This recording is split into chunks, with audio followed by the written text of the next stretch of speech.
Ay, ito yung masakit. 6 na taong gulang na bata, nakitaan ng mga kapitbahay ng mga pasa at bukol sa ulo. Sa bawat tanong kung sino ang gumawa sa kanya ng mga ito, ang laging sagot daw ni Julius, ang kanyang amain. November 18, 2025, inilapit ni na Mario sa barangay ang pananakit umano kay Julius. May time bro, meron na po, kaso parang nagalit pa ako ata yung nanay. Kaya parang nainis din po yung mga barangay dito. Kinumpirma ito ng Barangay Council for the Protection of Children o BCPC ng Barangay 186 sa Recibo. Nirespondihan naman daw nila ang report pero Yung blatter po is kami na po yung nagsulat kasi wala pong yung concerned citizen po hindi po nagpunta eh. Yung bata kasi binubugbog nga daw po ng stepfather. Ayan o. mawalang galang lang po. Pero hindi po ba kapag sumbong tungkol sa child abuse, agad-agad dapat ang pag-rescue sa bata? Kasi mamula naman totally reklamo. Tsaka wala pong ebidensya na yung araw na yun na may bruises po yung bata.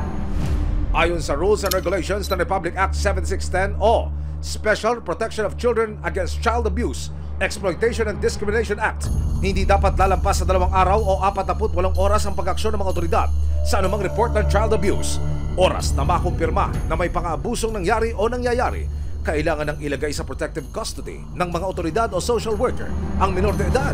Sa patuloy na pag-iimbestiga ng Recibo, humarap sa amin ang kapitbahay ni na Julius na si Susan. Hindi niya tunay na pangalan. Dito namin napag-alaman na namamasukan bilang kasambayang ina ng bata. Kaya ipinaubaya muna raw si Julius at kanyang kapatid sa kanilang amain na si Arvin Manginlaud, 28 taong gulang. Ito, dito. Kwento pa ni Susan, lagi raw niyang naririnig ang pag-iyak ng bata sa loob mismo ng kanilang tahanan. Dinadala niya nga dyan. Pinapagalitan niya. Yan, tapos yun.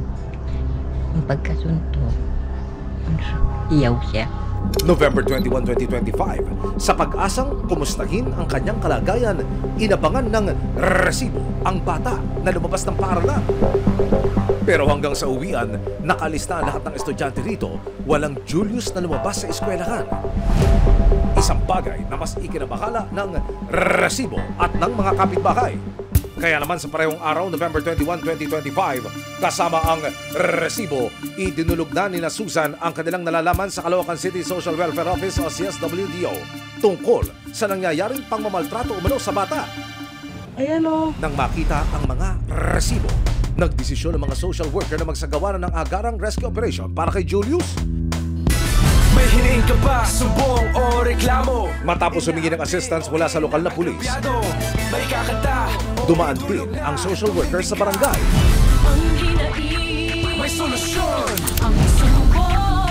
Pagdating sa area, wala nang pinalampas na pagkakataon ng mga social worker, PNP at BCPC. Ipagtanggol ang api. Pinasok na nila ang eskinita papunta sa bahay ni Julius. Ate Arvin, hello po. From CSWD po, Tala Unit, nakatanggap po kami ng report na may physical abuse na nangyayari sa mga bata. So, andito po kami para i-rescue po sila. Pero ang say ni stepfather, Wala naman na po nangyayari. Simula po nung inimbitahan niyo po ako ng wala na. At saka yung kapamayagi po, wala na po. Pero kukuhanin pa rin po namin sila. Sir, ano po, kukunin po namin sila. Tama ka na lang muna. Sa office muna ng CSWD. Punta ka po sa ano. dahil sa alegasyon ng physical abuse sa isang minor, ni-rescue na rin ng mga social worker ang 1 taong gulang na kapatid ni Julius. Pantagin sa kanila. Sa gitna ng rescue, nakita ng mga social worker ang kumukupas ng mga pasa sa leeg ni Julius. Yes po.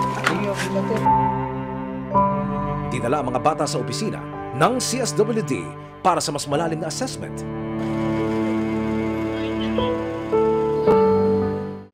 Maraming salamat sa panonood, mga kapuso. Para masundan ang mga reklamong nasolusyonan ng Recibo, mag-subscribe lamang sa GMA Public Affairs YouTube channel